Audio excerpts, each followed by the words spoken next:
Get to the chopper now! Welcome back to the channel. It's time for some more RC fun, and this is going to be maybe one of the cheapest one I've ever purchased. I've bought this for $6 So I was really curious, is this going to be anything good?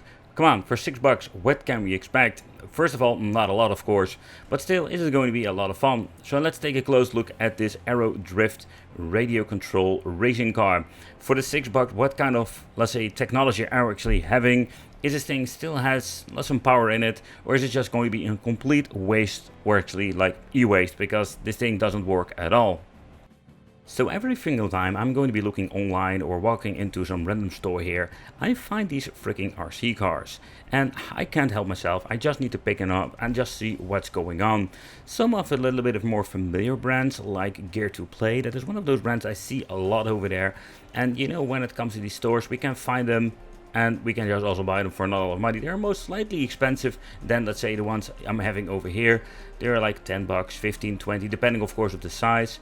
But let's see, there's nothing much in here. Wait, what? This is not, lol. Is this the manual? They're saying something about like washing. No, this is not the manual. I think somebody just put this piece of toilet paper in here. Yeah, this is not it. But let's take a close look. I was really intrigued by it. I love these off-road buggy look-alike cars. So I just wanted to check it out for you guys. Is this going to be any worth getting? So they're working on batteries because that's what these cheap cars. But one of the things I was really just the model, you know, the way how it looks. The springs or the shock absorbers are not as, yeah, they're not doing anything actually. They're more like tilting, or I don't know what's going on with this. But you know, when it comes to this particular model, I was curious, is this thing even have enough power to actually have some fun through, let's say, some dirt or some gravel? So the overall construction is of course cheap to the cheap. The tires are really soft, and yeah, I think even one of these tires were not even on the rim itself, so I need to be adjusting that. So in here it says like 27 megahertz when it comes to communication. Everything looks so freaking budget. The way how this made it, like the everything, like the plastic, you name it. So let's put some batteries in, and the first thing I already noticed when putting the batteries in is that I already see a problem. Yeah, and the problem, I was just checking it out later on, like we're going to be doing a teardown. I just wanted to showcase what I mean, because with these really cheap to the cheap cars, we have actually hit the bottom of the barrel when it comes to that. I think we cannot find a cheaper model on this. In common practice with these really cheap cars are actually having these micro switch. Yeah, I must say that I'm not a big fan of it, because it's like on and off, full speed or nothing. And taking turns can be okay, depending if they put a little bit of latency in the steering mechanism. So I can tell you, man, this controller feel is really it's really bad. I can tell you, this is like the cheapest plastic I've ever seen. It's not to the point it's going to be breaking, but it's quite flexible when it comes to that. But this is like really cheap, and this, I'm just going to be using the word cheap a lot in this video. The unfortunate part is that it doesn't work. So at first I was looking at it, I'm like, okay, what can it be? Is it maybe the switch? Because the switch feels like it's not really turned on. There's something wrong with the switch maybe. So yeah, this is going to be something. So we're not going to be bringing it back to the store, we're going to be fixing it today. Because that is something I always love to check out.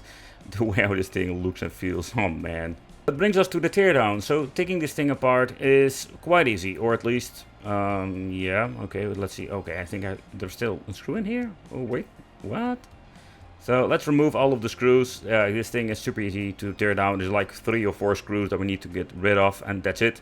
So let's rip and tear, and yeah, that's it. It's the only thing we're going to be finding in the inside. I find it really interesting to see like how they can create something for that amount of money. It's absolutely ridiculous. So the only thing I wanted to do is just double check on the multimeter to see if there's any voltages coming through, if something going on, and yeah, just to see what is the general problem with this device. Is this like an overall defective, let's say, a piece of electronic, or is this something with the battery compartment? And that is something we're going to be finding out. You can see it doesn't do anything, so it's not getting any juice whatsoever when it comes to the PCB. There's nothing going on. So with the multimeter, I've been checking out all of the connections to see what's going on. Is there something wrong with the input of the power? Is something wrong with the switch? Or is it just like a broken PCB? That's what we're going to be finding out, or at least I did find it out. There is nothing coming through. So that means there is something wrong with the switch itself, but I've been messing with that. But after close inspection, I noticed something. Yep, there is this piece of plastic, the mold itself that holds the batteries is not like it should be. No.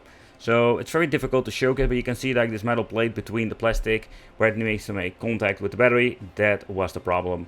Yep, they completely messed it up. So I did not my best work, but I actually just got rid of some plastic, put the battery in, and now it's going to be communicating with the PCB and giving some energy. Yeah, that's it.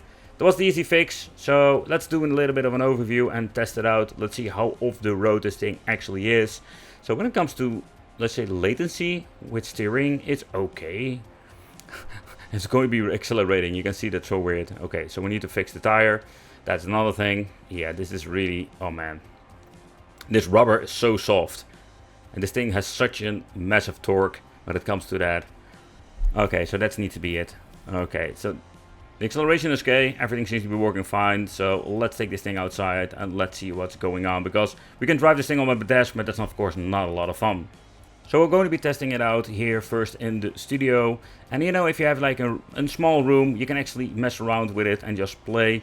The overall communication is a little bit less, let's say, I do have like a notice that there's a small delay inside of the communication with the remote and the RC car, and it's really old school with an antenna, so if this thing is getting too far from you, you're not going to be having any reach. Off-road, yeah, this thing is absolutely, let's give it a kick. No, this thing is not off the road. Even on some simple grass, this thing cannot do anything. So let's do a bigger place over here, let's in the outside, and nope. Oh man, it didn't come back anyway. So let's check it out. Let's see if we can even try some driving. Come on, boy. Okay, there we go. So here it comes finally. Okay, so you know, like if you want to drive this thing around, it's fun, but I think this is just something you just need to use inside of your house, because when it comes to the overall communication, it's slow, it feels a little delay, and the distance between you and the car is maybe a couple of meters. So yeah, this thing will have a lot of problems if you have like a big room or just on the outside. So that's actually it what we're getting when it comes to the cheap solution of RC cars. It's incredible how cheap they can make these things, but when you're going to be looking into, let's say, the lowest quality, this is what you can expect, a lot of problems. Yep, the big wheeler, this is how this thing is called. I must say that the looks itself, I was intrigued. But when you're going to be driving around with this, putting in the best batteries, it doesn't matter.